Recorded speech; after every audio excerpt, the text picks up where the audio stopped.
I'm Frank Pullo, and I was an undergraduate student from 1969 to 1973 with a major in social studies, and I completed my master's in phys ed in 1976.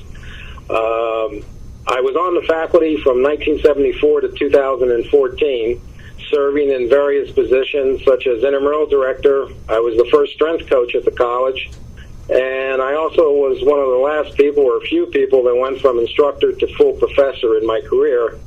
I was chair of the phys ed department. I was interim dean of health sciences and phys ed, alumni president for 90 to 95, and finished up as chair of the new sport management department 2004 to 2014. Probably, and since I spanned 45 years there's a number of people, but the three people that stood out who were sort of inspired me were John Muncie, Dr. John Muncie, who was history department, and Jim Henwood. They sort of adopted me academically. They really sort of guided me in undergraduate, and actually when I became a faculty member, they were still there, and they always got a hoot that I was a social studies major, one of their students who was a faculty member in the phys ed department. They saw the irony in that, and they taught me to be a good researcher. I still remember Muncie's famous who, what, where, when, and so what, and then Henwood's meticulous teaching. I sort of modeled myself after both Henwood and Muncie, and I would be remiss if I didn't mention Dr. Frank Sills, who was president of the university, but when he stepped down, he was my mentor on my graduate program. Very, very intelligent man, and once again, he taught me the importance of research and doing, trying to triangulate, as they say in research, make sure you find several sources. So, and as far as a defining moment, this is an interesting one for me. I would have to say 1979, when the retrenchment letters went out to the 17. I happened to be very low on the seniority poll, so I was going anyway, and it was also the summer I got the hat trick, so to speak. I was tenured, promoted, and retrenched, all in the same summer. And I still have the letters. I looked them up. I always thought that was an interesting thing.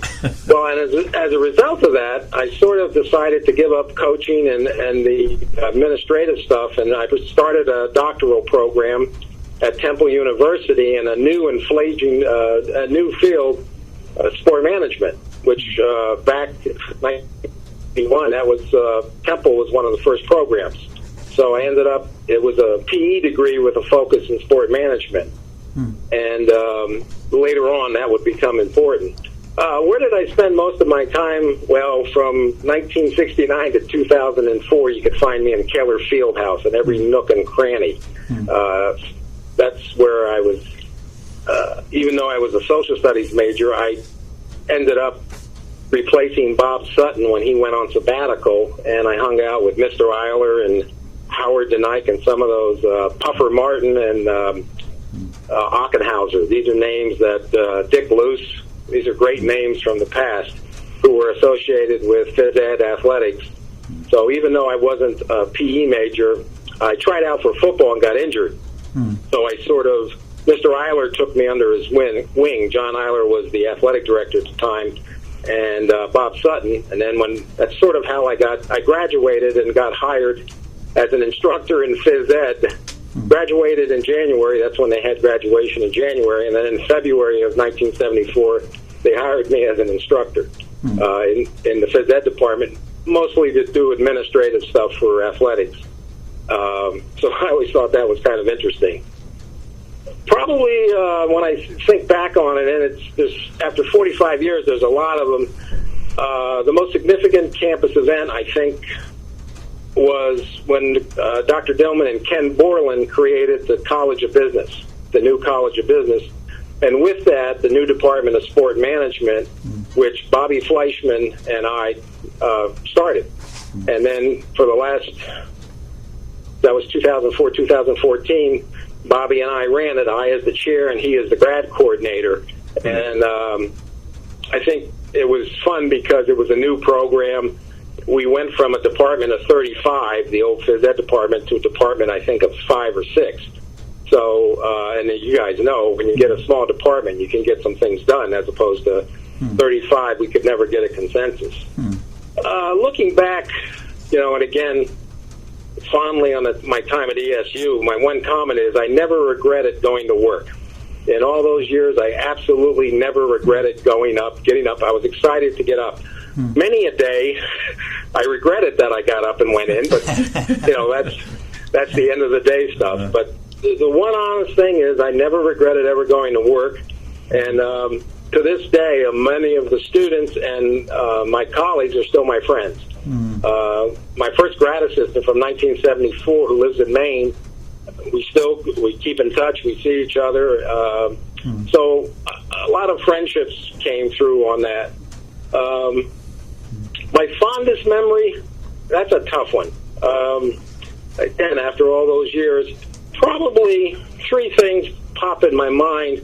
I love teaching at night. I don't know what it was about campus, but I just loved, and that was before online, but when I used to have undergraduate and graduate classes, especially on a Thursday night, there was something about after class walking across campus. I think our campus has a certain look to it, especially at night, and that was a lot of fun to be with the students. The other thing, and I had the year I became distinguished professor, that was a fun year, especially with Dr. Welsh, what she did. She got the DPs going to graduation. She gave us exposure. We were in the homecoming parade with my dog Penelope and Nancy. That was a lot of fun. So probably then, and also the year, my last graduation, the last year was sort of, I don't know, for some reason I remember that year the best because it was my last year, 2013 to 2014, and the president was nice enough through Nancy and Sheila Handy, they put Penelope, my beloved sheepdog, in my cap and gown from Temple. Sheila made an exact replica of my gown, and when graduation was over, Dr. Welsh, Nancy, and Sheila they were at the back of graduation, and there was Penelope in my gown, which I always thought was a hoot. She's the first, to the best of my knowledge, first and only dog ever to attend graduation. I don't think she got a diploma, but she did attend graduation. The question that should have been asked, how many presidents did I serve under, and I had to do, didn't take too long, but during my tenure there, Frank Sills, Darrell Holmes, Eric Schar, who was only president for 1 year, Dennis Bell, Jim Gilbert, Bob Dillman, and then, of course, Marcia. So I always look back on that I served 7 presidents over a span of 40 on the faculty, and then 5 years as student. So I covered that period of the presidency. So that's it. All right, well, great. Thanks very much, Frank, and have a safe trip. Thank you, Frank. Thanks for the opportunity. Okay, thanks, Nancy. Bye-bye. Yep. Bye. Okay.